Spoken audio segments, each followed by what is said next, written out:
Welcome to Tonight Live. I'm Paisley Beebe. Tonight Live is brought to you by InXX Holdings and the top brand for men's formal fashion, Styles of Edo. Later tonight, we meet Funky Freddie Republic, a real-life musician and engineer who's worked with some of the great names in the real-life music scene, including the Buzzcocks, Jeff Buckley, and he's soon releasing his second album.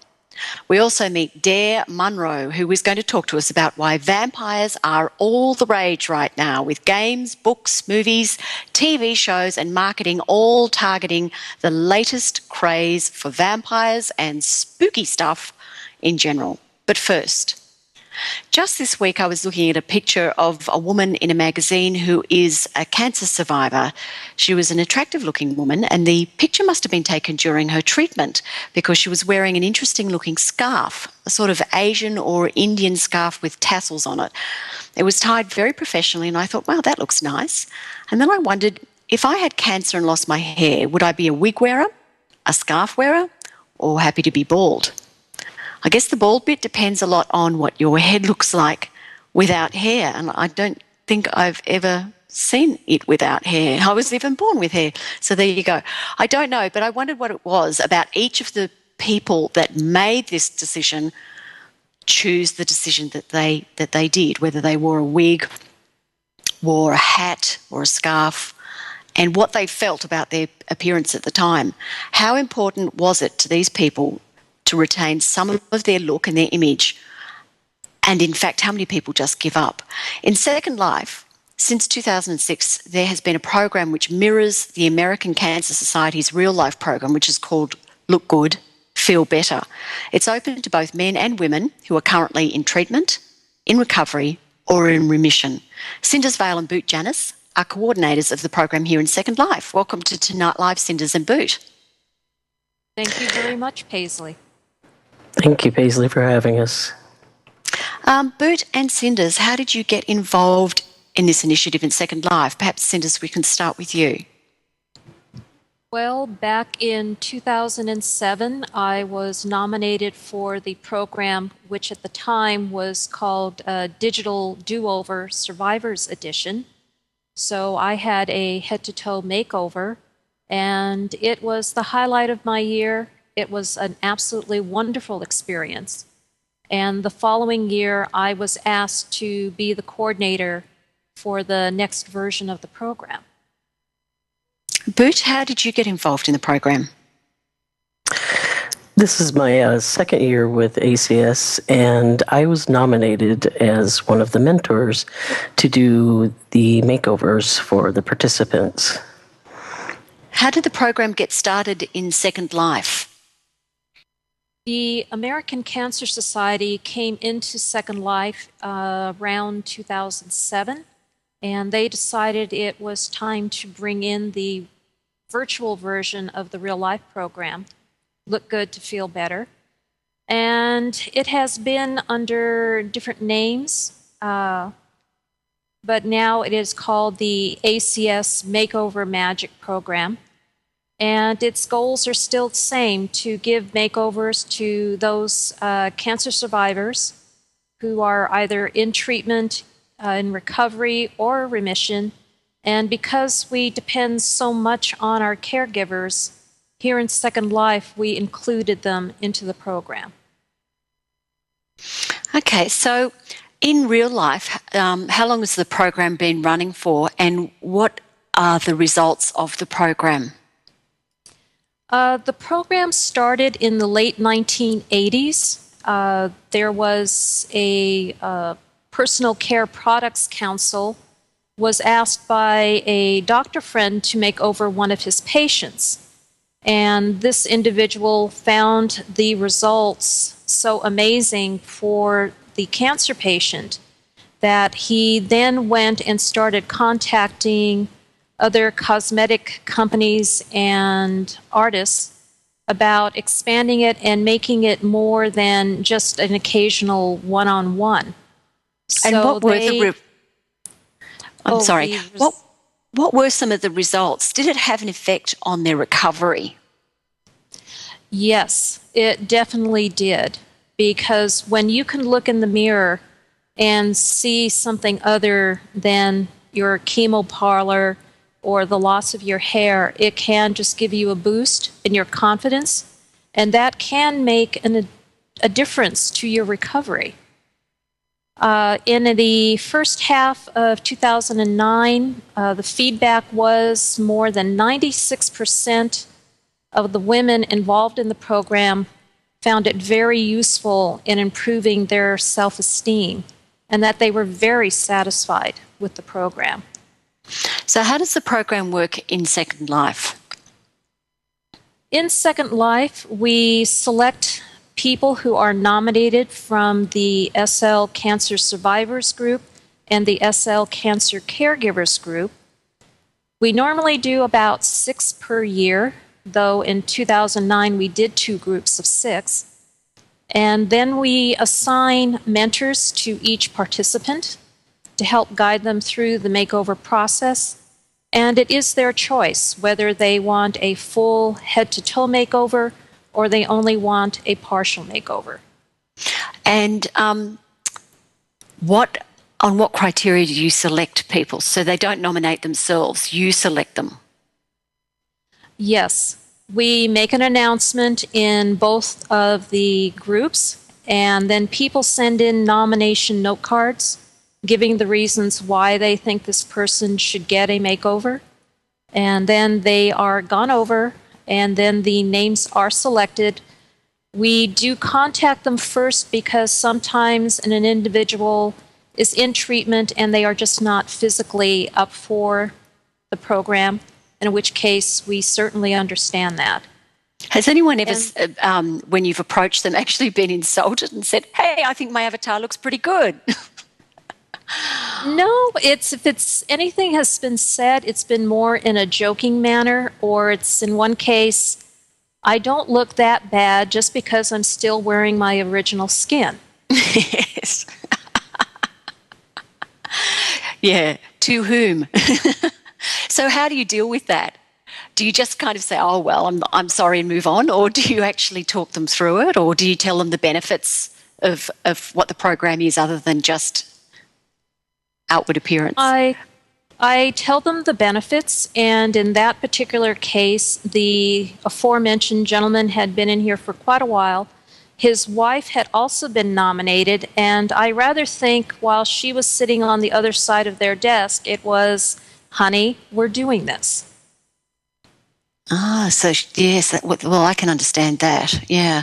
Now, up on the screen at the moment, I've got a before-after of furry. And that was one of my questions, was that also, do you ever have a situation where somebody becomes a lot more expressive with their avatar after you've made them over? So, you know, have you worked with them to say, well, you know, there's lots of options here. You don't have to be a humanoid. How about, you know, doing something a little bit more adventurous? We have always made that an option to them, that whatever they want, we will do our best to get for them. Mm-hmm. And whatever look they want, that's fine with us. Okay, what if they don't know what they want? That is where their mentors come in.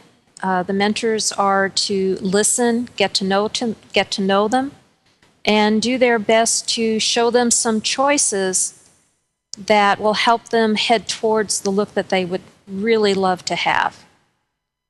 I think that is probably the biggest part of the program is a camaraderie is developed between the mentors and the participants. So you get to know the folks, you know, on a little bit more personal level, and you start, you know, having those conversations and dialogue to understand what they like and, you know, what they can appreciate. So it makes the process a little bit smoother, and along the way you gather more friends. Do the mentors stick with them after this makeover program? Is this something that they go on with for a while until the client decides that perhaps they don't want that relationship anymore? It's more friendships that get built. Yes, I can speak from experience that And in fact, my participants ended up dropping last year due to real life issues, but they still have remained on my friends list, for the past 2 years. So the friendships still remain. And how popular is the program now in Second Life? Well, it has certainly been building in awareness around the grid. We have been doing more to be known, and of course we publicize our fashion show, which is the culmination of the makeovers. Yeah. And where can people find out more about this, Cinders and Boot? Well, we do have our own blog at http://makeovermagicinsl.blogspot.com. So they can always check there. And of course, we also have the Twitters that are done by different committee members, including myself and Poppy Zabelin and Breezy Carver. Okay, well, it sounds like a fantastic idea, and good luck with it all. I know you've got an article also coming up in Radar magazine, and the photos that we've had up on the screen, thank you very much to them. Thank you very much for being our guests, Boot and Cinders. Thank you for having us. Next up, ambient guitarist, musician, Funky Freddie Republic.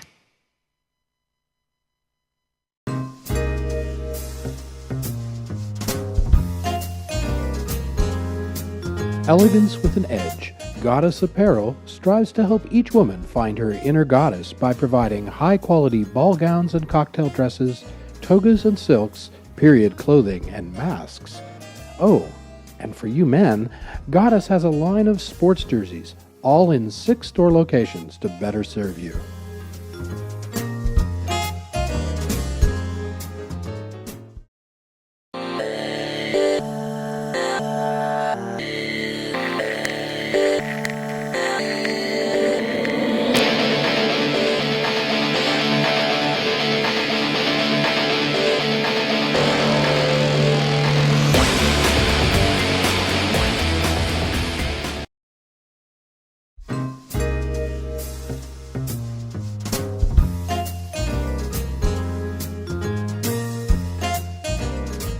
Learn Spanish at Instituto Español, the Second Life leaders in Spanish language education.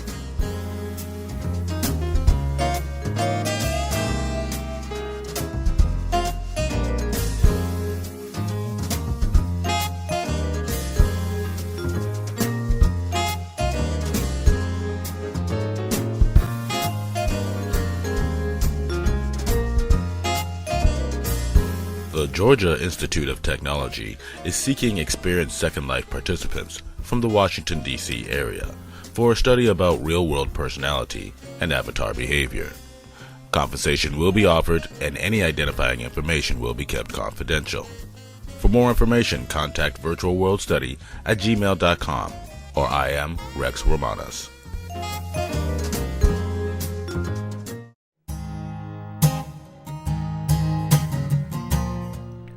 Moonshiner's Daughter, where friends come to meet and to meet new friends.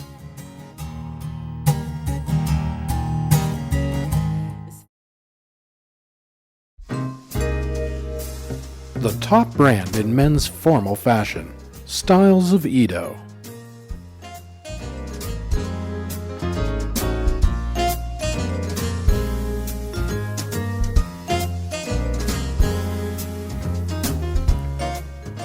Moria Style has everything a fashionable woman needs to be glamorous, elegant, and stylish.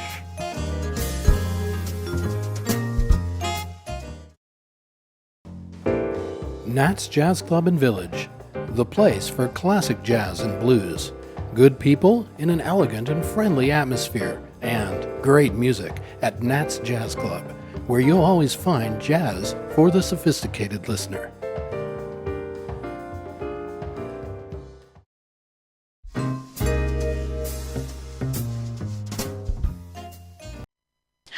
Funky Freddie Republic has created music for Sesame Street, for PBS, and collaborated with some amazing musicians, including Dee Light, Jeff Buckley, Pete Shelley from the Buzzcocks, Neighbours and Allies, and many others. Funky Freddie has been compared to Neil Young, and while that's certainly true, he does have a feel all of his own.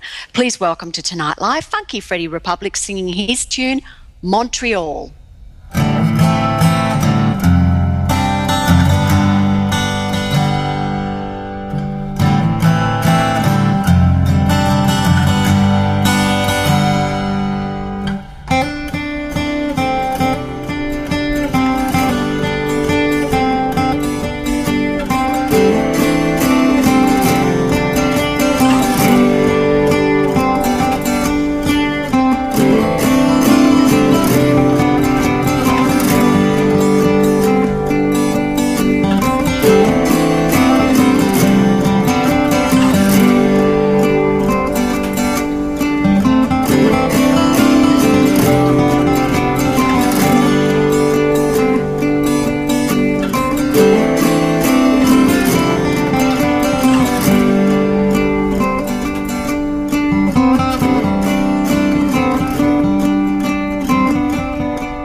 back to Montreal.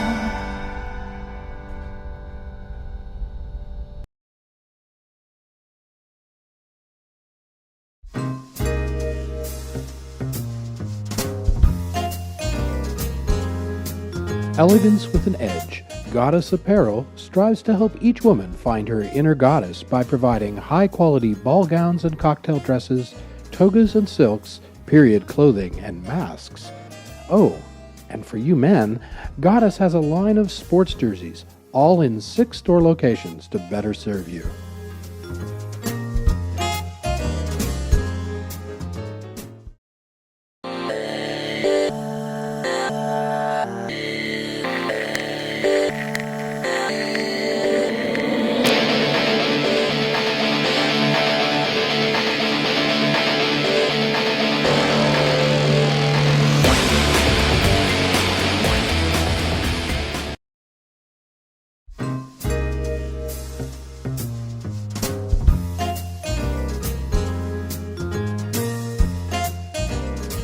Learn Spanish at Instituto Español, the Second Life leaders in Spanish language education.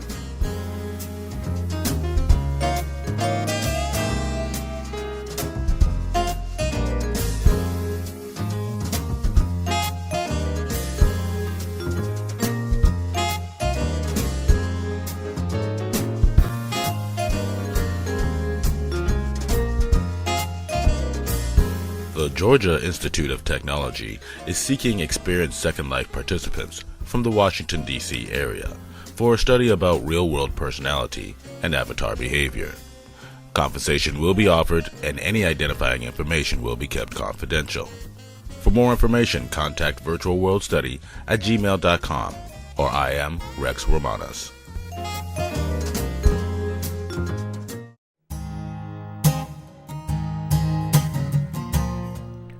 Moonshiner's Daughter, where friends come to meet and to meet new friends.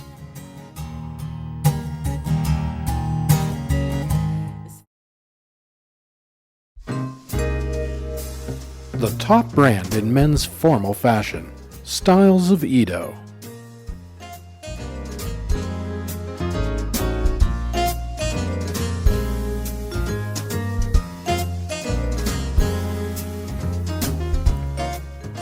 Moria Style has everything a fashionable woman needs to be glamorous, elegant, and stylish.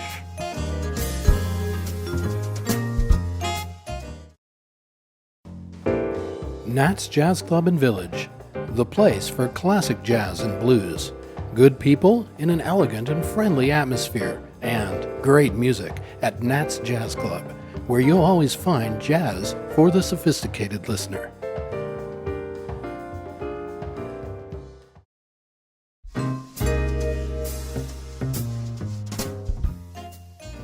Welcome to Tonight Live, Funky Freddie. Thank you, Paisley. Thank you for having me here. It's funny actually, because your name doesn't suit your music, unless you play funk as well.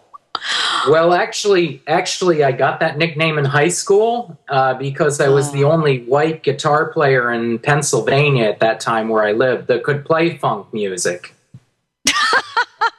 Okay. Yep. So I was the go-to guy in my high school if you wanted a funky, kind of shaft, wah-chicka-wah rhythm. You know? Reminds me of that Steve Martin movie, The Nerd. Yeah, that too. White guy can funk. And say that carefully.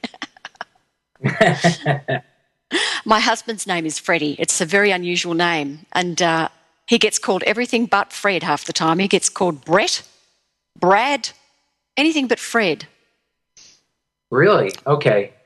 Yeah, I think it's one of those names that people think probably shouldn't be around anymore.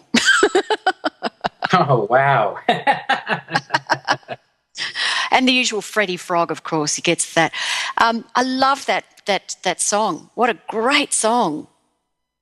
Oh, thank you very much. Thank you. Yeah, that seems to be one of people's favorites. Oh, it's definitely my favourite. I can't get enough of that song. Tell us about how you wrote it and when you wrote it.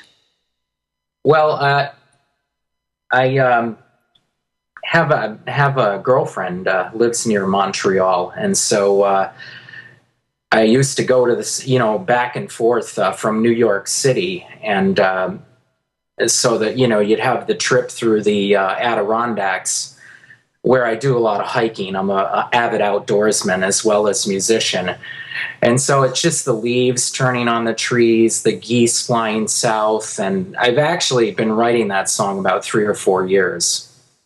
So it's been a long time.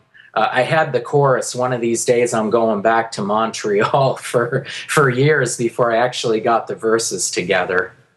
Wow. So does that mean you're not seeing her? Does that mean you're not seeing her anymore? Oh no, yeah, I am. Those are totally autobiographical. Yeah, it's just that. Yeah, I actually, I've been writing the song for years though now, and I have a lot of music like that that's in pieces, and then suddenly something happens and they just connect. You sound so much like Neil Young, who I absolutely adore, by the way, and I can hear in your speaking voice that that's just the way that you talk. How do you feel when people say that to you? Gosh, you sound like Neil Young. Well, it's kind of interesting because Neil Young, he's like a handful of songwriters that I love.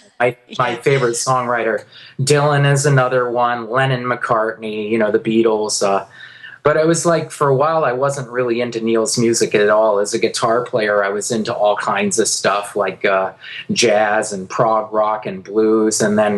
But his songwriting, it's stunning. But the thing is I had Epstein-Barr in the 90s, the Epstein-Barr chronic fatigue virus. Yeah. And that changed the way my voice sounded. And I used to sound a little bit like him before, but now I really sound a lot like him.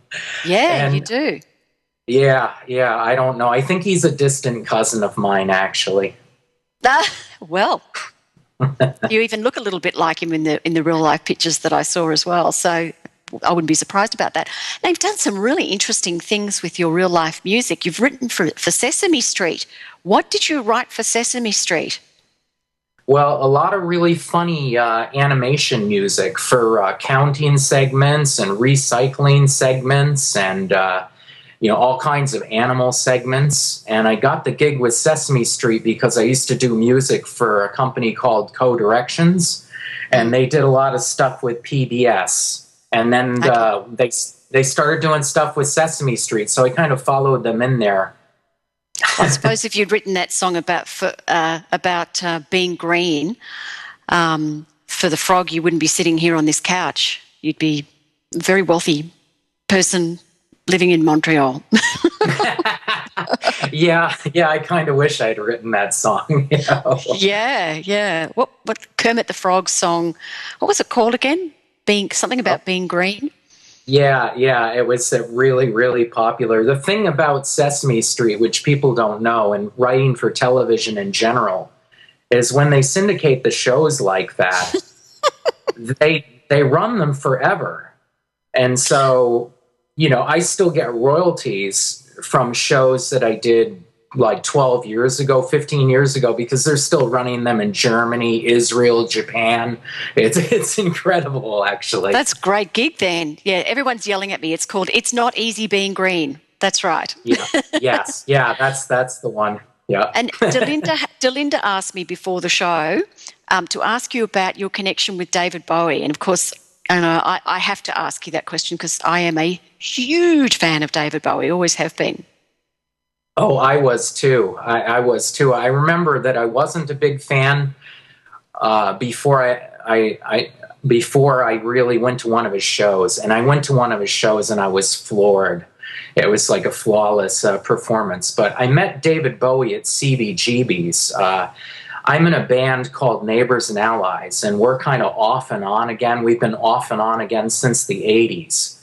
Yeah. And yeah. And he came to see us in the early 80s at CBGB's, and he loved us. He's like raving about us, And it was pretty amazing because I was this huge fan of his record, and part of my title of being an ambient guitarist. At that point in the early 80s, I was listening to a lot of Brian Eno, and Yeah. Robert Fripp of King Crimson, and all those musicians like Peter Gabriel that were using a lot of ambience in their music. Yeah. That just became one of my descriptive titles, ambient guitarist.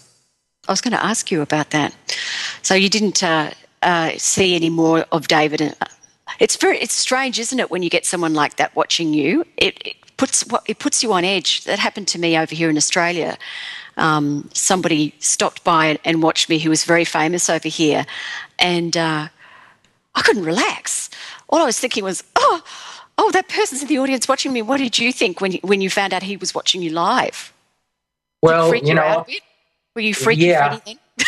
Yeah, it did freak me out a bit. But then between sets, he called us over and said that he really loved us and blah, blah, blah. So then the next show we did that night, we were all over it, We were even more cocky than we normally were. And, we were pretty cocky kids back then. What a great experience. And, of course, you've met lots and lots of wonderful musicians in your time as an engineer. Now, you've got another album you're working on. When do you expect that will be released? Well, I'm trying to get it out before Christmas, and right now the tentative title is called Songs from the North Country. Yeah. There's a lot of music that's inspired from being in the North Country, northern Maine, New Hampshire, Vermont, New York, Canada, and the season changes and the snow and all of the wilderness areas we have. And I have a lot of material written for it, but the recording is going slow. Well, I can't wait to hear that. If people want to buy your existing album, and I've got the cover up there on the stage behind where you were singing, Ghosts of Another America, it's called. And it's available on CD Baby and Bandcamp and all over the place. iTunes, Amazon. iTunes. You can buy it on all of them. And the song that I sang tonight is the second track on the Ghosts of Another America CD. Sure is. I was listening to it full blast the other day. Mm-hmm. Great. Thank you very much for being our guest, Funky Freddie. It was wonderful to have you on. And, of course, you were on Live and Kicking this year as well. So we've got a whole concert of you up there on Live and Kicking, which is up on the Treat TV website. And I look forward to hearing more of your music as when you release the album before Christmas. Thank you very much for having me. Thank you, Freddie. Okay, thank you, Paisley. Stay watching. Dare Munro is up next, talking spooks, vampires, and how they're being used in every single marketing campaign you can see on the web and on television at the moment, I believe.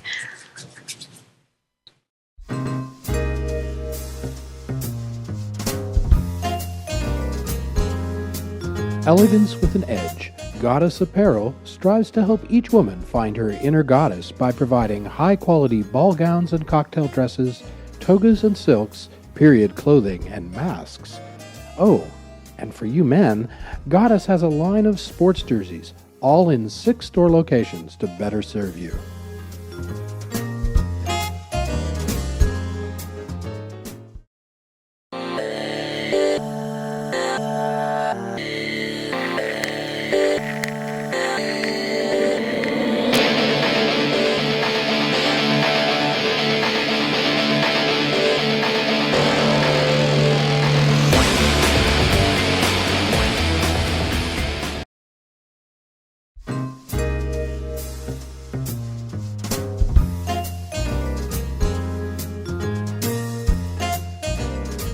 Learn Spanish at Instituto Español, the Second Life leaders in Spanish language education.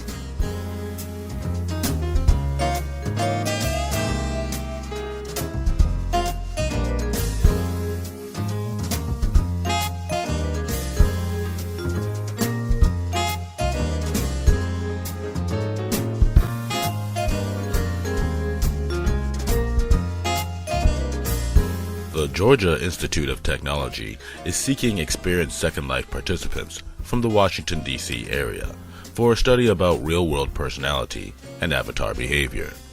Compensation will be offered, and any identifying information will be kept confidential. For more information, contact virtualworldstudy@gmail.com, or I am Rex Romanos.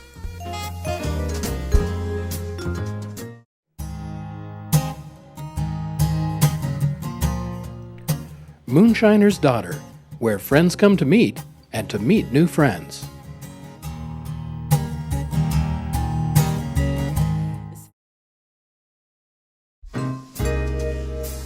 The top brand in men's formal fashion, Styles of Edo.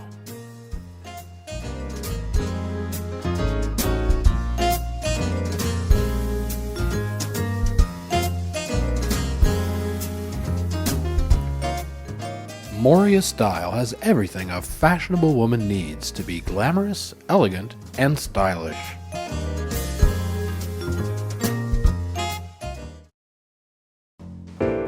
Nat's Jazz Club and Village, the place for classic jazz and blues.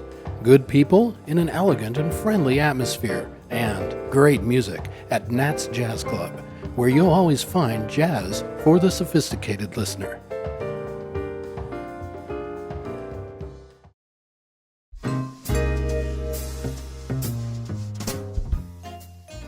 I've been wanting to do a story on the whole vampire phenomenon for a while. Of course, vampire stories go way back to ancient times, and Bram Stoker's Dracula really brought it into popular culture. But vampires have had a resurrection in the last 20 years, and right now it's massively popular with TV shows, sexy glam 20-somethings and teen vamps, books, games, movies, and total commercialism of vampires. Second Life and many other online platforms, of course, have huge vampire role-playing areas. And in fact, Linden Lab has really been targeting the latest fad. But is it a fad? And what do the die-hard vampires think about all this? And after searching high and low for a vampire to interview, Dare Munro of fashion house Dare Designs swept in out of the gloom. Welcome to Tonight Live, Dare. Thank you very much, Paisley. It's a pleasure to be here. Why be a vampire? Why are you a talk show host? There's some things you just have to do. Okay, And, you're really freaking me out now. Some people, when they're young, they want to be president, they want to be a fireman, they, want to sail around the world in a reed canoe. I knew from very early on that there was just something about the dark and creepy that appealed to me. And it turned out that, well, I am dark and creepy, so. So you feel like that in real life? It's not just a Second Life thing for you? No, it's not. Second Life is more an expression of who I am in real life than the other way around.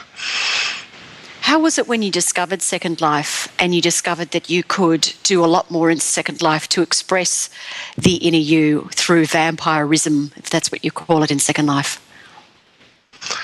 Actually, I don't do very much in Second Life as a vampire. For me, it's completely the opposite, although you probably couldn't find someone that has seen more of the genre. For me, it's not something that you express. It's very private. It's very personal. Like I said, the most successful vampires are the ones that no one knows about. If you went around... So you're just about to lose your success because now you're on a grid-wide TV show. Well, in SL it can't hurt. In SL it can't hurt, but... a really spooky alt as well. So what do you think about all the stuff going on in Second Life, like Bloodlines and all the vampire sims? Do you kind of look at some of that and just think it's not really true and that it's kind of like playing at? I'm sorry, you broke up very badly there. Oh, I was saying, what do you think about some of the games in Second Life, like Bloodlines and some of the sims that are around? Do you feel that they're not really expressing it very well, and there's a lot of kind of phonyism going on? The truth is it's nothing more than marketing. Someone figured out a way to take advantage of a trend and an interest that people had, And like so many other things, it was simply a way for someone to make money. And they encouraged those people that were interested in vampirism in some way or another, they encouraged them to essentially exploit the system to garner massive amounts of recruits, really for the purpose of making money. Now, the people that are playing it, the clans that have cropped up, this kind of thing, perhaps many of them do actually take it seriously. They actually do put some thought and effort and feeling into it, but the game itself, bloodlines, hunger, these kinds of things really are just another tool, another way for someone to make money. There's no need to have that to be a vampire. In fact, it's forbidden on my Sims entirely. And yet all vampires, no matter where they got the idea or how they came to find out they are vampires, are welcome. So how do you practice vampirism yourself in Second Life? Do you go around biting people? There was a time. But for the most part, again, like I said, for me, it's a very private thing. I really don't hunt anymore. I discourage such a relief. Randomly. Oh, gosh. So glad you said that.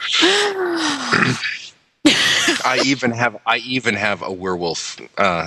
Actually, I can't call her a werewolf. She's actually a werecat. I actually have a werecat as a friend, and we're supposed to be lifelong enemies. So, I've kind of settled down a little bit. You've mellowed. You've mellowed. Yeah, I've turned it into a very private thing. It is very private. So, all this stuff that's in the media at the moment with Twilight and Buffy the Vampire Slayer and all that sort of thing, where's all that come from? I mean, why are people so fascinated about it? I have a bit of a theory, and I'm not sure how close it is to it, that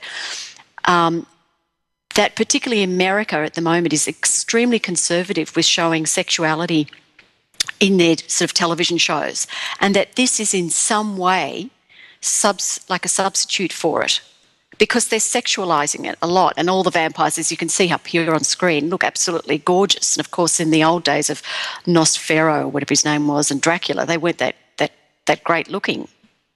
But if you remember the stories, both Nosferatu and Dracula and many of the others of that era, while they were not what we would consider to be physically attractive, they were incredibly compelling creatures. They were attractive because in that day and age, the concept of being attractive was not solely based on physical appearance. You're talking about an age when marriages were often 20, 30, 40 years apart in terms of the age of the participants. Physical attractiveness was not as important as having power, as having a compelling presence. And Nosferatu, Dracula, etc., were all extremely compelling creatures. It's only been recently that the vampires has been forced to become beautiful to the eye in order to quote a certain movie, we all create God in our own image, and we create our icons in our own image. We recreate icons according to what we believe is valuable, and right now beauty is highly valued. So vampires have had to become beautiful, but trust me, we don't sparkle. So why is it happening? Has it got anything to do with my amateur theory? Why are they attractive? No, not why are they attractive. It's being used as a huge marketing tool, and everywhere you look, there are thousands of books based around vampires that are selling like crazy. TV shows, movies, everybody seems to be obsessed with them at the moment. It's the power, I think, and the perceived lack of consequence. Vampires can reach outside of the limitations that most people find themselves in. They can rise above the need for shelter, money, the 9-to-5 job, all of these things, and it's a sense of freedom And unfortunately, the adage that the grass is always greener is very true. For a living, breathing mortal, the idea of being an immortal creature of the night seems to be so much better than the problems they have. And the truth is, it's just a different class of problem. But from that side of the fence, it seems much more appealing. And trust me, on the other side, it's not that much more appealing. So it is about repression, in a way. It's about our society's repression. Yes, and it's about people reaching for a way to free themselves from whatever they see as being, their own particular cage of circumstance. And vampires, especially being recreated as such beautiful, romantic, sensual, sexy creatures, it automatically becomes, oh yes, I'd love to be that.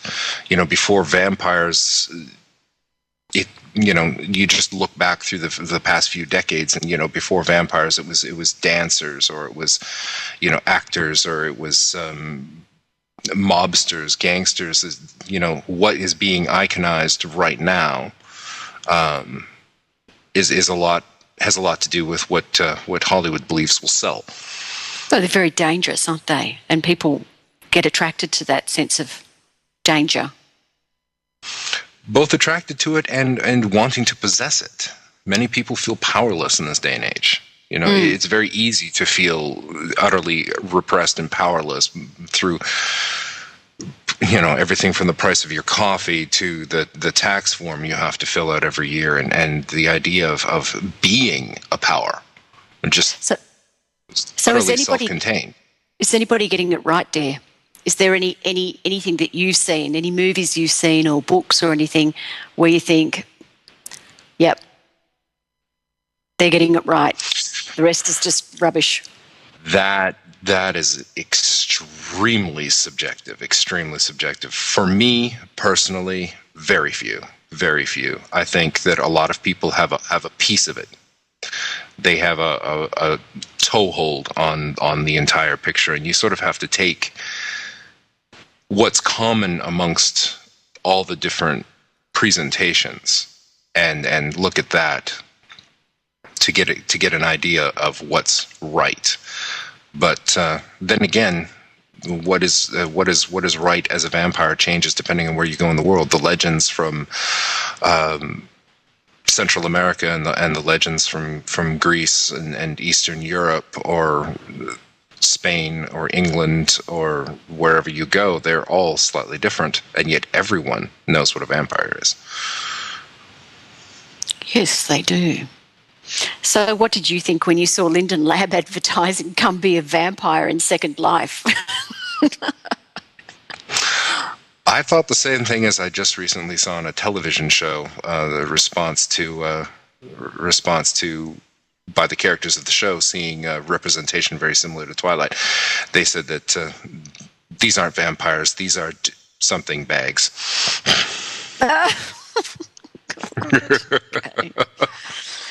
The very first time I saw that Linden Lab ad, I thought the same thing. The only thing they're missing is the sparkle, and we don't sparkle. Sparkle. How are you going to be spending the rest of your Halloween, dear? Quietly and out of sight. Do you sleep in a coffin? Sometimes. No. Okay. Thank you very much for being our guest tonight, dear Munro. And I appreciate your honesty and your openness. And I didn't really have to wear the garlic necklace, but I did think about it.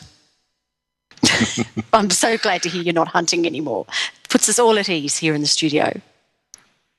Yeah, I'm going to be quiet, but I'm going to be attending the end of Halloween party at Dark Eternity tonight. Great. I think that's one place I'll be avoiding. Thank you very much for being our guest, dear. Thank you very much for having me. And that's all we've got time for this week on Tonight Live. I'd like to thank all of our guests tonight, Cinders Vale and Boot Janice, coordinators of Makeover Magic, Funky Freddie Republic, musician and sound engineer, and Dare Munro, designer and vampire. You can find out more about our guests on our website, Tonight Live with Paisley Beebe, and you can also join our chat during the show by joining our Second Life group, Tonight Live with Paisley Beebe, or joining up on the Treat TV website where it's being filmed live. Please contact us if you're interested in advertising on Tonight Live. The studio here at In Excess is open 24/7. Visit the studio here. Be sure to click the subscribe-o-matic to get reminders and notices about the show. Don't forget to subscribe to Tonight Live with Paisley Beebe on iTunes as a vodcast. Just search for Paisley Beebe and you'll find us. I look forward to bringing you Tonight Live again next Sunday at 6 p.m. live from the Tonight Live studio here at In Excess. Good night, everybody.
You